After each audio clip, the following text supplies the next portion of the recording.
So my name is Scott Kelly. I work in the Office of Mission and Values, and it's my pleasure to introduce Thérèse Peeters. In 2012, she completed her BA in Italian Language and Culture and her BA in History at Leiden University. During her master's degree in medieval and early modern history at Leiden, she specialized on missionary correspondence and the role of trust. She also collaborated on a project, Vincent DePaul, the Congregation of the Mission and the Papacy, Documents from the Vatican Archives, 1625 to 1670, which is a digital catalog of archival sources and a digital edition of selected documents. She worked with Alison Forrestal, who is on the board of the Vincentian Studies Institute. She's currently working on a PhD project entitled Trust in the Counter-Reformation. Her work makes a very important contribution to Vincentian studies, focusing on the correspondence of 17th century Vincentian missionaries on the Barbary Coast from 1645 to 1689. I take a personal interest in this research because every Vincentian historian that I have ever met over the last decade believes that Vincent's tale of captivity never actually happened, spoiler alert, and was likely written to get out of debt. It's also a spoiler alert. The letter still retains a certain degree, certain allure to it. However, what I find intriguing is not the historicity of Vincent's claim necessarily, but what this letter reveals about the young man who wrote it. If the story is a fabrication, where did the content, themes, dramatic arc of the story come from? And as every writer and literary critic knows, even the most fanciful tales always reference some lived experience, some concrete insight about human experience. Ms. Peeters' research into the correspondence of 17th century Vincentian missionaries on the Barbary Coast has revealed an aspect of the Catholic mission that has not been carefully considered, the role of trust in the success or failure of these missions. Being confronted with a hostile Muslim environment, the dreadful situation of the slaves, and with the greatest enemy of all, the plague, the Vincentian missionaries needed to be in good relationship with Vincent de Paul, the superior general in Paris, and with the cardinals of Propaganda Fide in Rome. Historians have recently shown that early modern people consciously thought about whom to trust, and that trust and trustworthiness are realities that can be studied historically. Ms. Peeters argues that the extensive correspondence between the founder of the Congregation of the Mission and his followers overseas is a rich treasure from which to learn about the missionary world of the 17th century. We're grateful that Ms. Peeters is able to join us, and we eagerly await her publications and continued research. Thank you. I can pull up your PowerPoint. Hi, so first of all, thank you very much for the kind introduction. It's a great honor for me to have been invited here to tell you about my research that I've done mostly during my master's studies. As the title suggests, and as you have been told just now, I've been looking at the role of trust in 17th century Vincentian missions on the Barbary Coast in North Africa. To give you a quick overview of what I will be talking about today, I'll first clarify why I focused on this concept of trust and what my hypothesis is regarding the importance of trust for missions, especially the Vincentian missions. I will then shortly come to the historiography, to which I think my research adds. Then I'll tell you something about the two main components of the title, that is the Vincentian missions and what I mean by the concept of trust. After that, I will explain the sources that I've used for this research. And finally, I'll come to what's most important, that is the two case studies that illustrate, according to me, this role of trust in the Vincentian missions on the Barbary Coast. So first, some background. As you were already told just now, in 1645, the first Vincentians were sent across the Mediterranean to work among the thousands of Christian slaves on the Barbary Coast, in the cities of Tunis and Algiers. In the mission of North Africa, they were confronted with a very difficult situation, especially the dreadful situation of the slaves, but also the plague, which was terrible in the times in mid-17th century Algiers, and especially Algiers. We can all imagine that in such a grim climate, a good relationship with the superiors, Saint Vincent de Paul, was vital for these missionaries. The material and spiritual support from home was answered with regular reports about the proceedings and the problems the missionaries were having in the mission. Vincentians were also to communicate with Propaganda Fide, the papal institution that was founded in 1622 to oversee Catholic missions throughout the world. The relationship between the Vincentians on the Barbary coast and their superiors in Rome and Paris rested on correspondence. In my view, these letters clearly point to a feature that has been overlooked in historiography, namely the importance of trust for the success and failure of the missionary endeavors. More interesting even is that we as historians can still see the traces of these trust relationships and can understand the way that the people involved saw the importance of trust for their work in the mission. This is what I'll be mainly talking about today. A better understanding of the concrete relationship between Rome and the missions answers to a recent interest among the scholars in the weight of the papal institution in what took place on the ground in missionary areas. According to some scholars, it was only in the 19th century that Rome managed to have a real say in the missions, when it disposed of adequate means. Therefore, they describe Propaganda Fide's history as one long uphill battle to exercise control. My hypothesis, however, is that it was not by means of coercion that Rome managed to have a say in the missions, but rather, and very slowly, by the more fragile means of obedience and trust. Trust is at the same time very difficult to grasp and a central feature in early modern history. Historians are now starting to acknowledge not only that people consciously thought about whom to trust, but also that trust and trustworthiness are actually elements of reality that we can study as historians. Especially Geoffrey Hosking has recently argued this in his book Trust the History. We know now that assessing trustworthiness was essential in obtaining different kinds of knowledge in the early modern period, and historians are also trying to gain a better understanding of how global networks in this period worked and what the importance was of trust for these networks, especially networks of early modern chartered companies and trade companies. My study has been the first attempt to explore the importance of trust in another type of network, that is a missionary network. The examples I'll be giving today from the Vincentian missions on the Barbary coast suggest that looking at the factor of trust illuminates our understanding of the actual mission. Of course, my research also has been an attempt to add up to our knowledge of the early Vincentian missions overseas. So let me give you some background of these missions. In the 17th century, Tunis and Algiers were major centers of corsair activities. Every year, many galleys left only to return with the booty of slaves captured on the Mediterranean and its coasts. In the Bani, the prisons where these slaves lived, the large majority was Catholic. Working in the harsh conditions of what some have compared to 20th century labor camps, these people were also deprived of the vital instruments for their spiritual comfort, the sacraments. Rome sent its missionaries to the Barbary coast to help these people in their needs.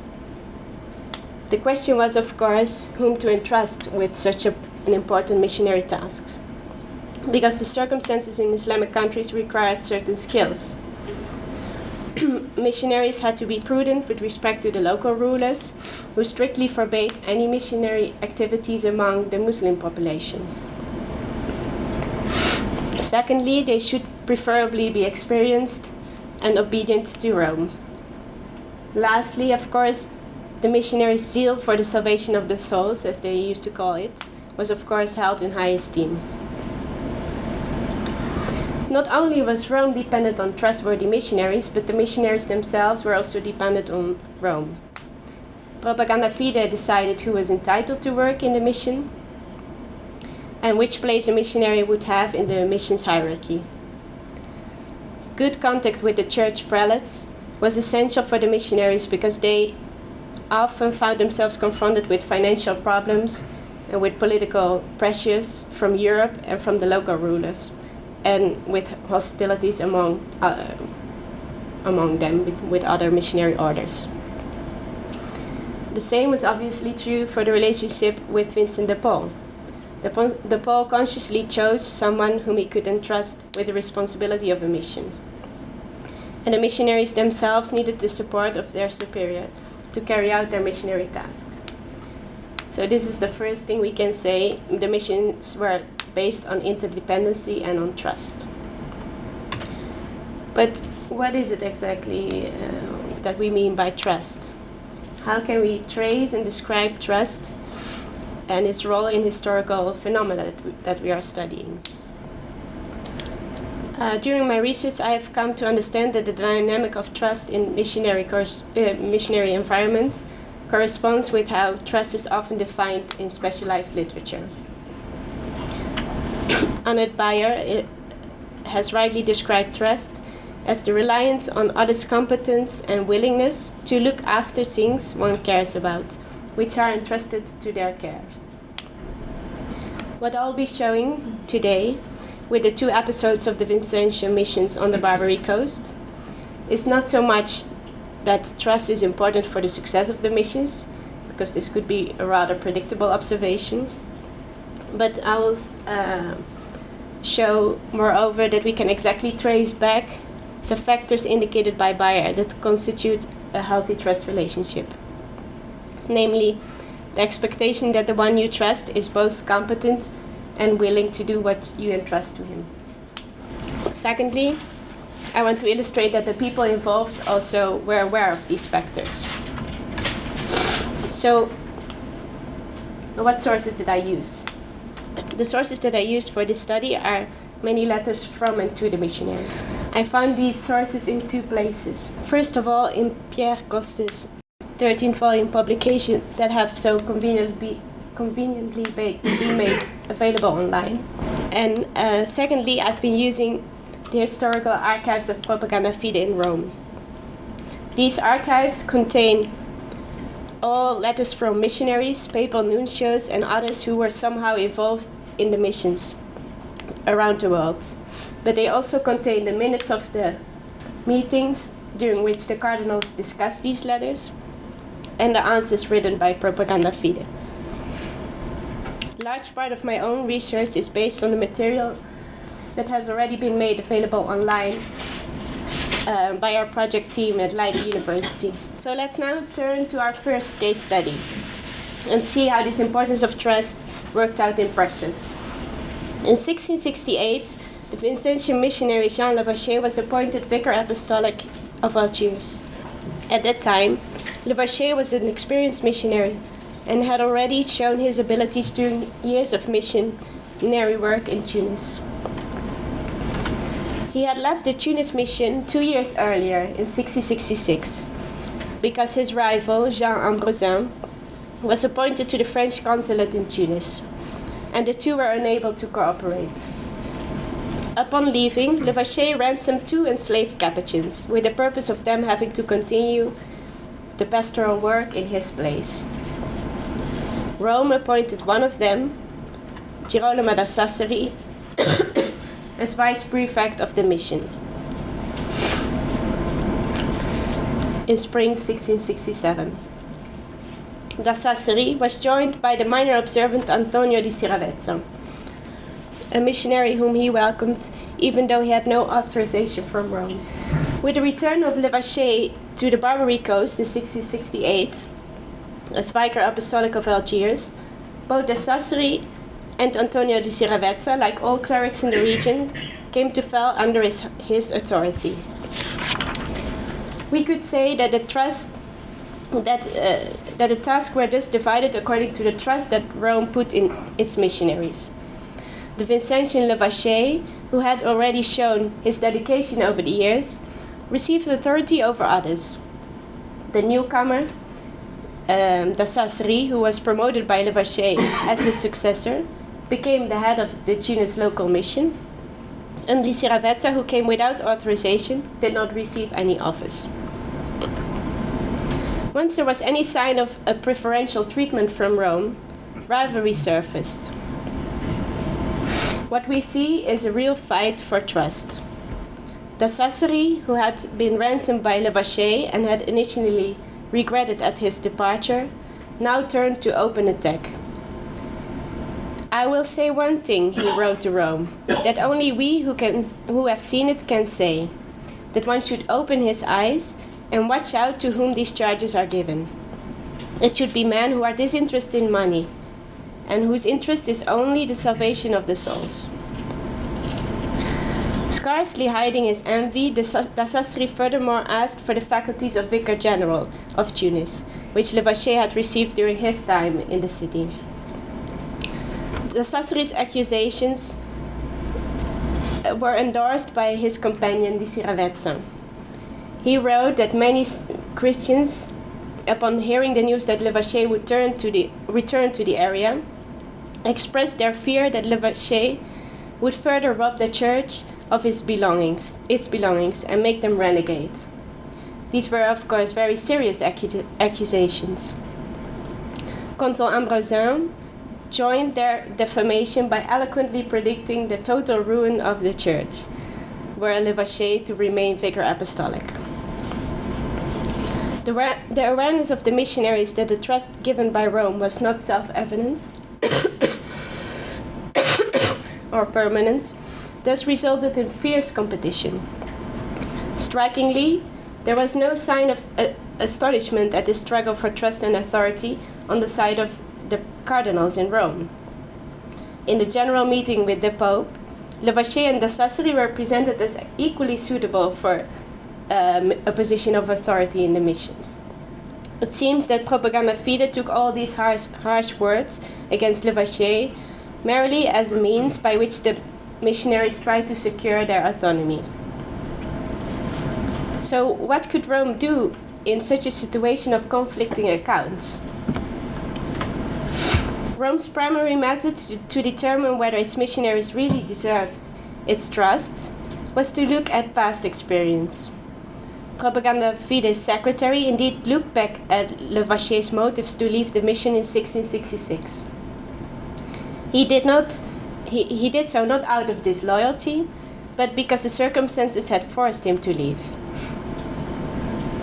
Because Levacher had served so well for years, the cardinals now sent him to Algiers instead.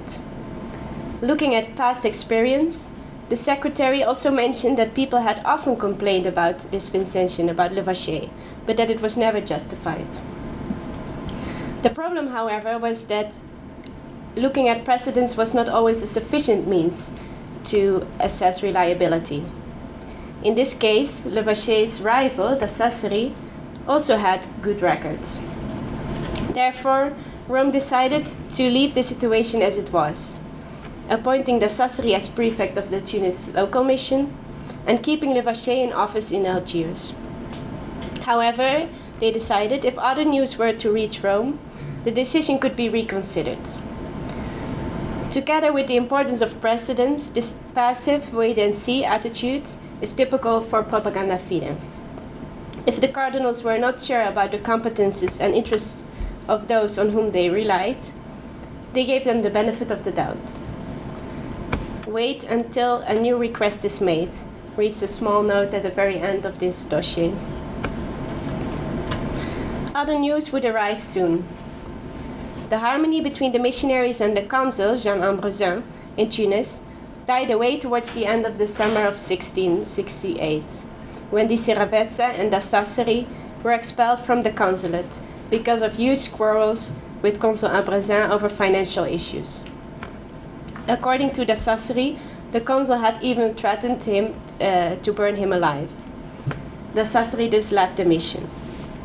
But interestingly, some months later, the Sassari asked Rome to be appointed Vicar Apostolic of Tunis in order to have enough authority to return to the mission. The cardinals, however, did not even answer this letter. In their reasoning, it was unlikely that the Sassari would continue his mission that he had left all of a sudden, because either he had really been expelled by the council out of personal hatred, and in that case it would be dangerous, of course, to return, or he had left voluntarily because of what they called his unstable character. Rome's judgment was that these and other things he dreams about, they literally write, were unrealistic. The Sassari was told that he was deemed inadequate for this mission, but that the cardinals hoped to employ his zeal somewhere else. Propaganda Fide's trust faded when the competences of this priest did not match the responsibilities that he had to carry out. So what about the second missionary, DRMA? The cardinal's judgment on him was initially unclear. Towards the end of June 1669, the missionary wrote about the problems he was having in Tunis now that his companion, DRMA, had left, and he was left there alone. The cardinals were surprised that DRMA used a title in his letters that he did not have, and pretended to have authority that he had never received. Still, they continued to give him the benefit of the doubt. They said the title might have been given to him by the Sassari, and this might have caused him to believe that he actually had some authority over others. 1 year later, in autumn 1670, their opinion changed. DRMA was deemed unreliable because of several reasons. Firstly, he had written too little. For Rome, the only possibility to have a reasoned judgment about trustworthiness was sufficient information. So writing little was seen as suspicious. Secondly, when he did write, he did so too emphatically, according to the secretary of Propaganda Fide. Apparently, too much rhetorical exaggeration did not convince Propaganda Fide, but instead it gave reason to doubt sincerity. Lastly, as before, DRMA's misuse of titles and presumed authority were considered very suspicious. Rome therefore ordered DRMA's superior general to recall him. In DRMA's case, competences were not necessarily lacking, but his interests did not align with Rome's objectives. This discovery, as in the case of the discovery of the Sassari's incompetence, resulted in the end of the trust relationship. On the contrary, about the Vincentian, Lavacher, Rome's judgment was positive. His first report after having arrived in the mission was met with approval. Propaganda Fide's secretary answered him and encouraged him to go on serving the mission, and he wrote that he hoped that his years of experience would benefit the mission. Lavacher appeared trustworthy to the cardinals of Propaganda Fide because in him the two qualities were united that lacked in the two other missionaries. He was both competent and following the interests of Propaganda Fide, that is, obeying. Lavacher would stay in Algiers until his death in 1683. Apart from his own perseverance, the trust that Rome had in Lavacher was decisive in the continuation of this mission. It would not be the last time that his authority in the region was challenged. Yet it was the trust won over the years that made this mission successful.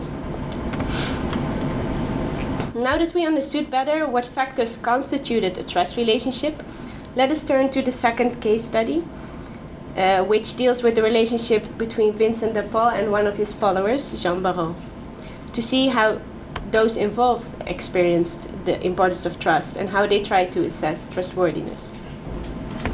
Be aware that this second episode takes place 2 decades before the first one that I just told you about. even without the permanent quarrels between the missionaries in the mission, the Barbary Coast was hardly a friendly place for a missionary. As I told you earlier, priests were not allowed to freely exercise their ministry in this Muslim environment. In order to assist the slaves, the option that the local authorities allowed was to work as a chaplain of the French consul. In case of a consul who was favorable to the congregation of the mission, this was a convenient solution for the Vincentians. Yet, as we saw earlier, consul and missionaries did not always agree. To evade the problem of dependency, the Duchess of Aiguillon bought the French consulate in Algiers and gave it to the congregation. The task of a consul in Algiers was complex. He was expected to defend all French citizens and their privileges, and also those of other nations that did not have a consul of their own. In the 17th century, the relationship between France and Algiers was all but stable. Treaties were signed and broken with much ease. The Algiers economy depended on corsair activities, and the city continued to have the largest slave population on the Barbary Coast. Some historians mention around 27,000 slaves lived in its prisons. The consul had to present their complaints of the French merchants to the Pasha and the Divan, the local rulers, and to negotiate the release of slaves. People would recur to the council in cases of conflict. Interestingly, in justifying their work as consuls to Propaganda Fide, who did not approve of it, the Vincentians exclusively mentioned this latter task, the task of acting as a judge for the Christian merchants, emphasizing that it did not differ much from certain ecclesiastical tasks. Yet the consul's main duty was to protect the interests of the French merchants and to facilitate commerce. It was also there that his main revenues lay, because a consul could ask a fee for every French ship entering the harbor. Vincent de Paul saw the consulate merely as a means that enabled his missionaries to do their work on the Barbary Coast. He might not have been fully aware of the scope of this task, or at least he did not give any priority to it. Still, the office had to be entrusted to one of his followers. The choice fell on Jean Barrault, who had only recently entered the congregation. Assigning this job to Brother Barrault obviously involved a risk. A consul was by no means inviolable. As Jean Barrault would experience many times, he could be put in prison at the whims of the Algerian rulers. He had to be firm and consistent in his decisions. A loss of privileges or of status would mean a loss of prestige for France. De Paul's decision thus involved some preliminary trust in Barrault's competences. However, contrary to De Paul's hopes, instead of providing stability, the consulate would often put the Vincentians in difficult situations. Whether De Paul's trust in Barrault was justified could be measured in different ways. Obedience within the hierarchy was an important sign of reliability. The missionaries were expected to mutually help, advise, and correct one another, and report on each other's actions. In this dynamic of mutual advice and control, there was a strict hierarchy. The consul, Jean Brozin, being a brother, was subordinate to the priests working in the mission. Shortly after arrival, however, he showed not to be very inclined to respect this rule. On the request of a certain religious who had indebted himself when trying to ransom slaves, Barrault namely vouched for 40,000 livres, which was a huge amount of money. He did so even though he had sworn to his Vincentian companion, Boniface Nouilly, not to do so. What displeased De Paul most was not the incautiousness of this action per se, but the fact that he disobeyed his companion. Brother Barrault immediately showed to be rather generous, but at the same time insubordinate and quite incompetent. He was imprisoned this first time because he could not honor his financial pledge, but he regained his freedom shortly afterwards. This was only the start of the consul's misfortunes. By 1650, Barrault would have been put in jail another 2 times, and 3 subsequent Vincentian companions had died of the plague.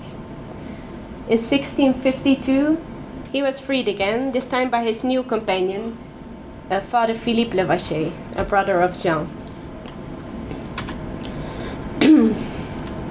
In subsequent years, Barrault's situation only worsened. The main problem was financial. Barrault frequently lent money to the slaves for their ransom, but he would often not see it again. He also spent large amounts of money on presents to establish a stable relationship with the Turks. Since he borrowed all this money, he was forced to pay his creditors by indebting himself ever more. The correspondence of this period displays DePaul's deep concern with what happened to his missionaries and his wish to stay near to the members of his congregation. But at the same time, he obviously started to doubt the abilities of Barrault. Now, Barrault, feeling that not only his competence but also his trustworthiness was called into question, Barrault tried to persuade DePaul of the opposite. In one report, he wrote, "I entreat you most humbly to believe, sir, that when anything will happen to me, I will tell it to you openly and sincerely. And if something had happened to me because of my complacency towards whomsoever, I would tell you the reasons. I am obliged to talk to you so discreetly," he furthermore insisted, "that I would rather die than send something that is not the pure truth." He also asked his superior not to tell his companion Levacher about this report, thus attempting to avoid that contrasting information would discredit his own account of things. In this way, Barrault seems to try and evade the verification that is always involved in trusting. And then I think a new mechanism took shape. At times, trust in such a complicated situation was prolonged, even though competences and obedience had already proven to be lacking, in the hope that the trusted missionary would change his behavior according to the trust given to him. Thus, although DePaul at this point already decided to give up on the consulate and try to find a solution for the precarious situation in which Barrault had brought the whole congregation, inflicting on it a huge financial burden, he still gave this confer the benefit of the doubt. Presumably he did so also because he could not think of someone who could readily replace him. Yet at the same time it corresponded with DePaul's method of mentoring his followers. Rather than changing the environment of a certain individual, DePaul tried to persuade him to change from within, so that he might face the circumstances that God had given. DePaul wrote that he hoped that DePaul would no longer commit himself for anyone, and that he would avoid expenses beyond his capacities. The brother was to curtail his expenses and donations, and to make up his mind once and for all, not to enter any more into any debts. When threatened by the local rulers, he should not try to escape by paying money, but, DePaul wrote, be happy to suffer for a good cause. In short, he hoped that Barrault would change and try to live up to the trust given to him. In 1657, Barrault was still on his post and relieved from his most urgent debts with help from France. DePaul's attitude would soon change in 1658. When he finally decided on recalling Barrault from the Algiers mission. Too late if one considers that the missionary's debts had only increased because he continued to borrow money. The trust given to him, despite his earlier failure, did not provoke a change in Barrault. Thus, DePaul lost his trust. He sent Father Huguier to the mission to see with his own eyes and put his finger on the affairs of the council and the true state of his commitments. For whatever he may write and whatever people may tell me here, I have reason to doubt and mistrust his proceedings. Only in 1661, DePaul's successor, René Almerin, could send Philippe Levaché to Algiers to pay Barrot's debts and restart the missionary work. Barrot was replaced as a consul and returned to France, where he was ordained and continued to live.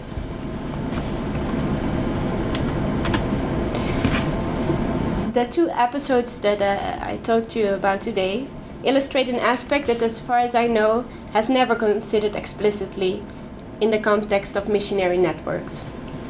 The dynamic of trust and mistrust between the superiors and missionaries. As we have seen, their relationship was characterized by the need of mutual reliance. The superiors needed to delegate the actual work and basic decisions to the missionaries working in the mission. The latter, for their part, were dependent on support from their superiors. The fact that major quarrels arose around Levaché's appointment in Algiers, and that Barrot wrote his superior to ask literally for his trust, leaves no doubt that missionaries were well aware of the importance of support and trust. More interesting maybe is even to see that we can indicate the constitutive aspects of trust. We have defined trust as the expectation or belief that a trusted person is both competent and willing to do what is entrusted to him. That is exactly what we saw in our first case study. Trust in De Sassari and De Seravezza faded when Rome found out that the first was incompetent and the latter unwilling to obey. The trust in Levaché was durable because Rome expected that he would continue to be competent and willing to live up to the responsibilities given to him. Also in the correspondence between Vincent de Paul and Jean Barrot, trust was a central issue. De Paul's writings witnessed to his mixed feelings. The desire to trust his followers time and again on the one hand, and his displeasure at the recognition that his confrère was not living up to the trust on the other.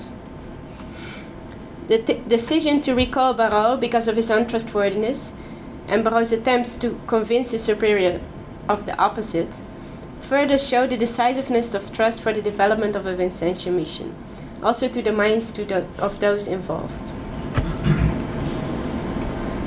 Trust is a belief or expectation about the future, but it always stems from an experience in the past and in the present. The superiors involved, whether Propaganda Fide or Vincent de Paul, continuously reassess the trustworthiness of their missionaries. This is, I think, because, unlike coercion, trust involves agency and commitment on the part of the one who is trusted. Studying the Vincentian Missions, I came to understand that since we can define those aspects that constitute a trust relationship, this makes the concept relevant also to the larger historical debates on early modern Catholicism, as I want to show in my current research. As historians have come to understand, the Catholic Reformation was not only a top-down process, starting from the Council of Trent and spread by the church hierarchy, nor did it consist only of initiatives from below, from religious orders and new lay devotions. The Counter-Reformation was, I think, a process of negotiation which required trust. Only in such a context, certain reform initiatives could become successful. Therefore, it is, in my view, useful to gather examples like the ones I gave you today to look at the influence of trust and mistrust. This approach should be complemented by looking at how contemporaries conceptualized and experienced trust. It is not an easy, but as I'm experiencing now, a very interesting endeavor. I'd be pleased to hear what you think and whether there are any suggestions or questions. Thank you for listening.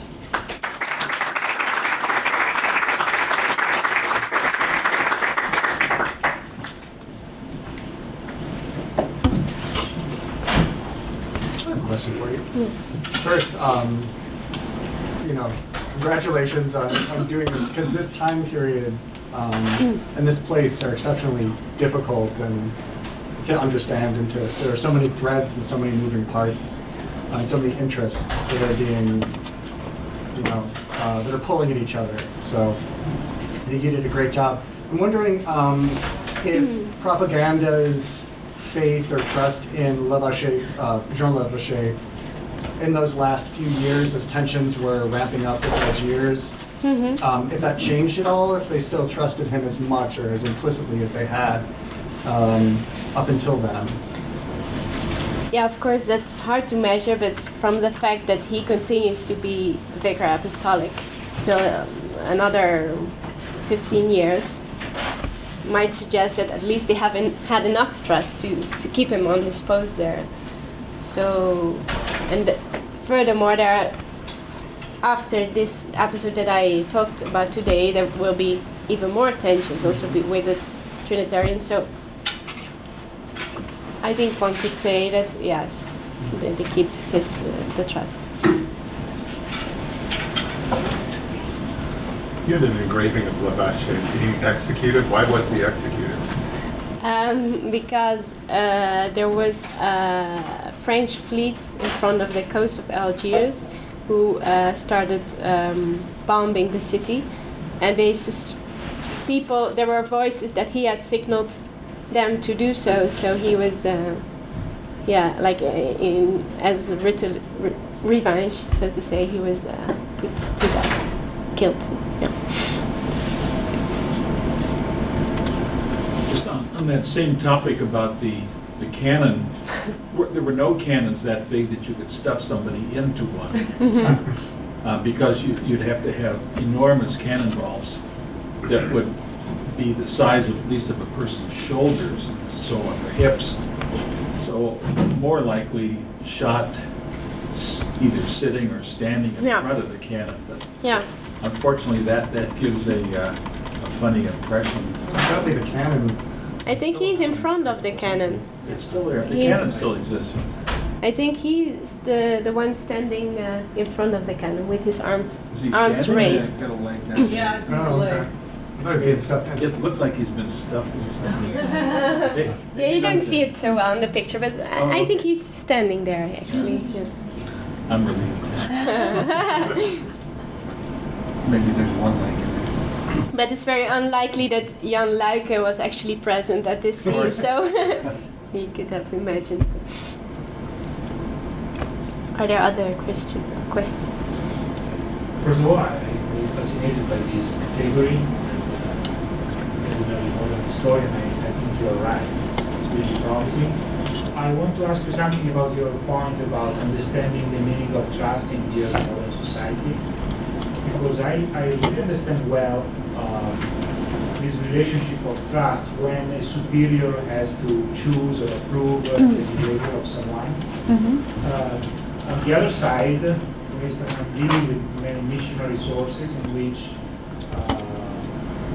a missionary is talking about his superiors as the voice of God. So they basically have a sort of previous trust. They trust them, at least theoretically, a priori. And in the language and in the rhetoric of the letter, there is this language of trust. But at the same time, there are nuances of trust, and probably it's more difficult, but it would be fascinating to read between the lines.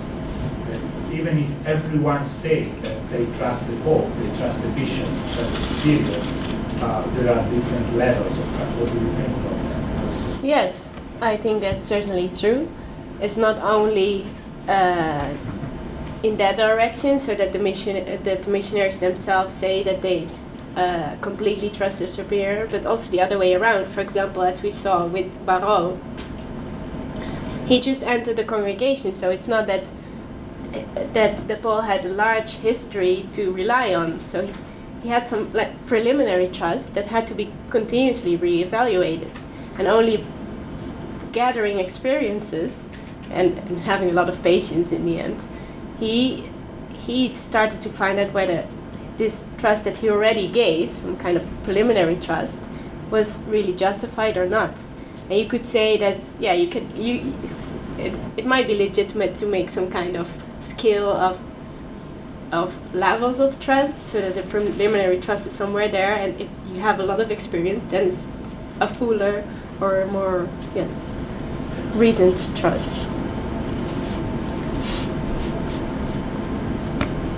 You mentioned the phrase trust but verify, Yes. which is now a common expression, I think, in negotiations.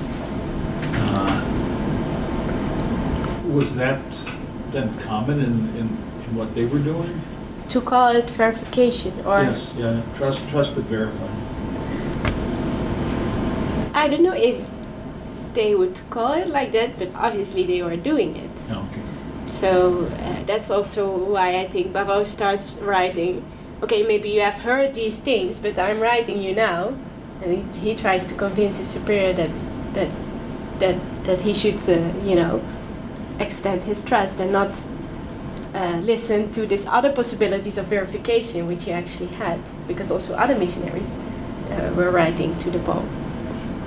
So if I don't think they use these words, verification, but also not even trust so often. But what I'm describing is more like the practice than the actual words.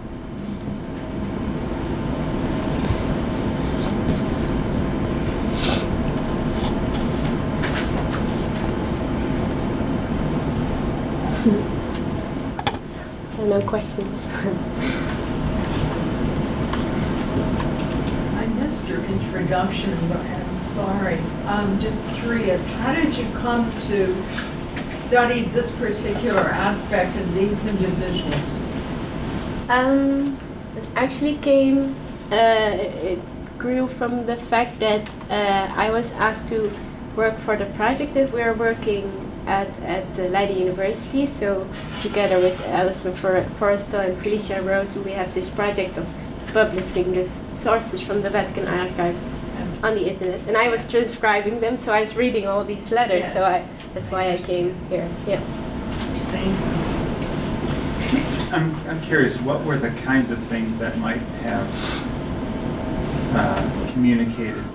What might have been communicated that would have elicited trust? For example, was it that they were doing well financially? Was it that they were succeeding to grow their mission? Was it that they were, like, what were the, For example, what might have been communicated that would have told Vincent de Paul or Rome that, wow, this person's doing a very good job and is trustworthy and competent?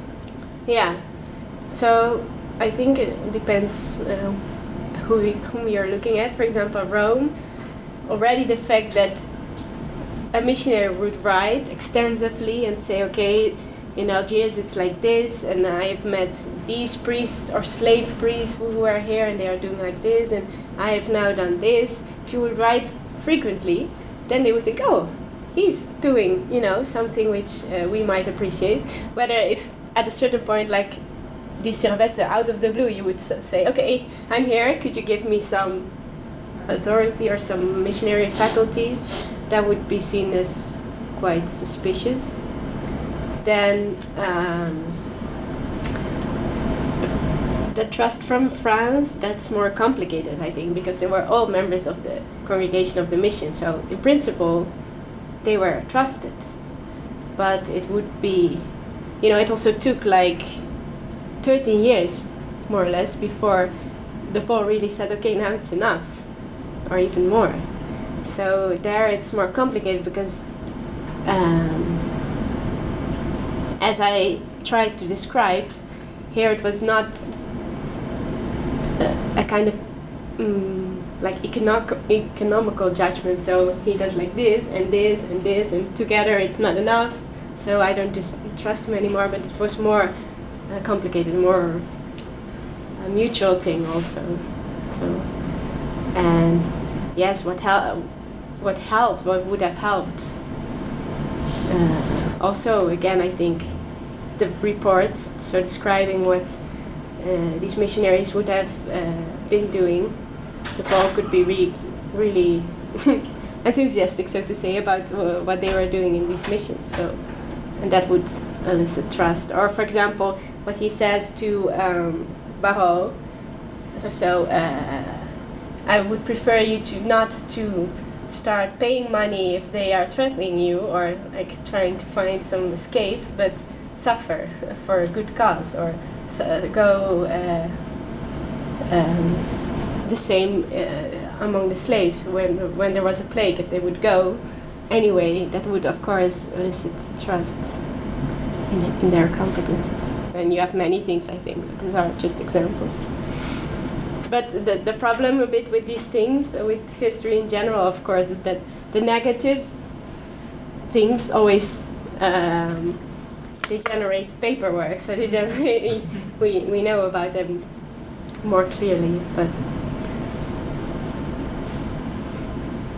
I'm wondering if you could give a sense of the scale of this slavery. I mean, so you had said there were 27,000. yes, it's really very, very difficult to determine. And I'm not really specialized on how many slaves, but that's what some historians who have really studied it.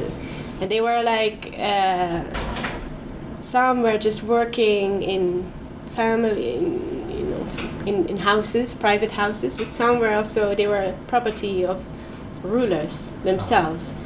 And that could be very many. And they were building things or working the lands or stuff like that. And it was like also a huge financial thing, but they would just try to capture a lot of slaves and then sell them again to Europe. And there would be very big campaigns of other missionary orders who would come to Algiers and ransom like hundreds of slaves at one time, and then of course the slaveholders would be much richer. So, yes. So the mechanics of the ransom is this, if you pay into it, you're not addressing the underlying causes of the issue. Sorry? So, I mean, Vincent DePaul's concern that Lavache, or who was it that was paying the ransom? Jean Barreau. Jean Barreau. Was the concern that if you give in to this, might be a short-term solution, but it's not, it doesn't address the underlying. No, actually a bit. So he thought that the working among the slaves was much more important than the ransom activities in general. But, via the network of DePaul, like many letters also talk about ransoming. And the family who writes DePaul, so can you please do something for this guy? So they were very involved in it, but the problem with this Barreau was that there would be, for example, slaves asking for money and say, okay, I have family, and they will pay you back, and then they wouldn't, and he would have a debt. And if you do that a lot of times, then it gets complicated. So that was more, I think, the main problem.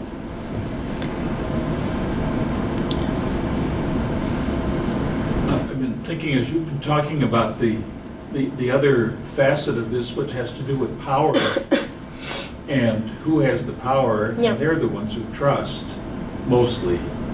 Would that Who be trust right? somebody else, you Yes. mean? In this case, it counts. Yes.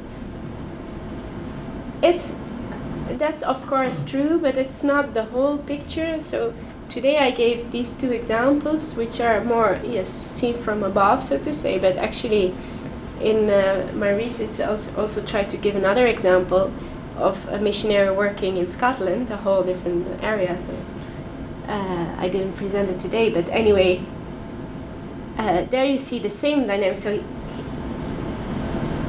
the missionaries in the field also needed to know that they would continue to receive the support that they felt they needed. If they wouldn't, so if they would ask, for example, from Scotland, the communication was also quite difficult.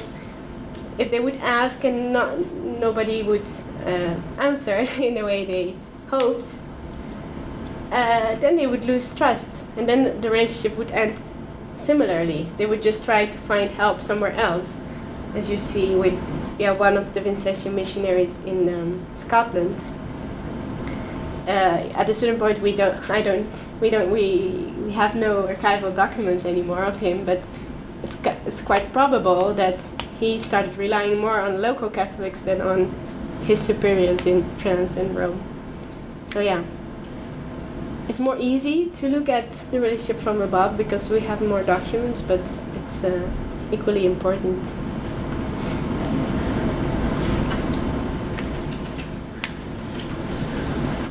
So, thank you very much. Thank you.